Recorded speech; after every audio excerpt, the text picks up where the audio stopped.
Chit for chit comedy channel. Comedy news from Narada.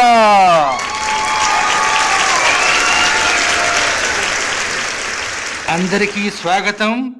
పర్యావరణ ప్రేమికులకు సుస్వాగతం. వరుణం పర్యావరణం సర్వరక్షాకరం శ్రియం కలుషుతే సర్వభూతం వా సర్వనాశ భయం భయం. వారిని బండబడ ప్రకృతి అనగానే కవిత్వం చెబుతుంటివే.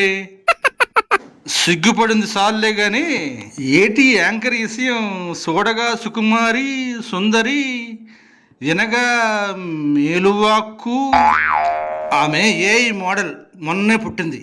అందరూ మేల్ ఫిమేల్గా ఫిమేల్ మేల్గా లింగ మార్పిడి చేసుకుంటుంటే ఈమె ఫిమేల్ వాయిస్ని మేల్ వాయిస్గా మార్పిడి చేయించుకుంది.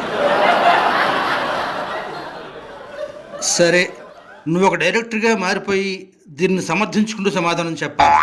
ఓ, దానికేం భాగ్యం.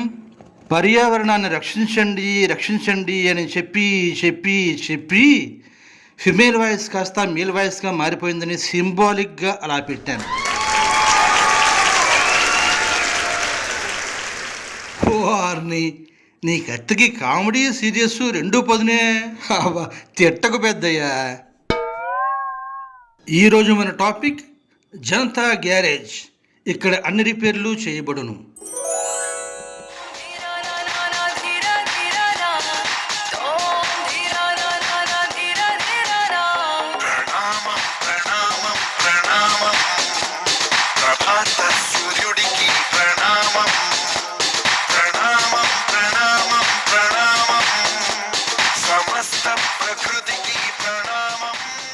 ఎంతో సంస్కారవంతంగా పర్యావరణం అంశం మీద సినిమా చేసినందుకు నిజంగా కొరటాల శివగారికి 2 నమస్కారాలు, జూనియర్ ఎన్టీఆర్ గారికి, మోహన్ లాల్ గారికి 3 నమస్కారాలు.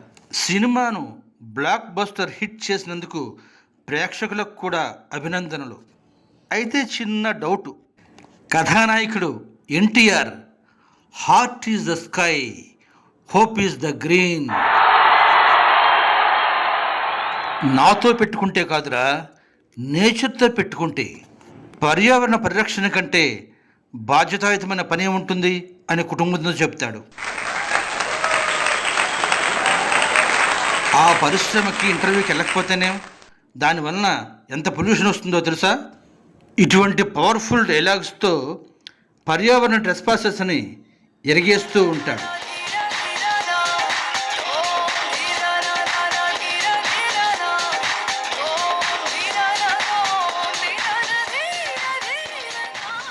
నాకు డౌటు, ప్రేక్షకులకి ఎరగేయడమే అర్థమైందా, పర్యావరణ అంశం కూడా అర్థమైందా?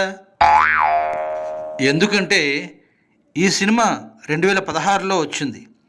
మనకు ఎలక్షన్స్ 2019లో జరిగాయి. ఇక అక్కడి నుంచి అన్ని పర్యావరణ ఘాతుకాలే.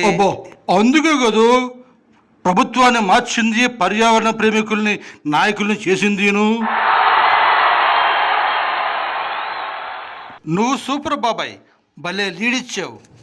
పర్యావరణాన్ని ఎంతో ఇష్టంగా ప్రేమిస్తున్న ఆ నాయకులకి అభిమానులు సలహా ఇస్తున్నారు. ఇక్కడ జనతా గ్యారేజ్ తీసిన కొరటాల శివ ఎన్టీఆర్ గారిని ఆదర్శంగా తీసుకొని అలా అలా వెళ్తే సూపర్ హిట్టే, లేదా కొన్ని ఇబ్బందులు వస్తాయని భయపడుతున్నారు. ఫర్ ఎగ్జాంపుల్, జీరో లిక్విడ్ అని పూర్తిగా అది అమలు చేశారనుకోండి, అక్కడ వాటర్ ప్యాకెట్లు, వాటర్ బాటిల్స్ అమ్ముతున్న వ్యాపారులకు ఇబ్బందులు వస్తాయి. వారు ఎదురు తిరిగే అవకాశం ఉంది. ఈ అభిమాని ఏమంటాడో విందాం. అన్నయ్య, వీ లవ్ యూ. మీరు సినిమాలు చేయాలి, రాజకీయాల్లోనే ఉండాలి. రియల్ హీరోగాను మిమ్మల్ని చూడాలన్న ఆశ మాకుంది. మీ లైవ్లీహుడ్ మీరు చూసుకుంటూ మా అందరికీ సహకరిస్తారని మా ఆశ. మీరు తలుచుకుంటే ఏవైనా చేయగలరన్నా. We love you for ever.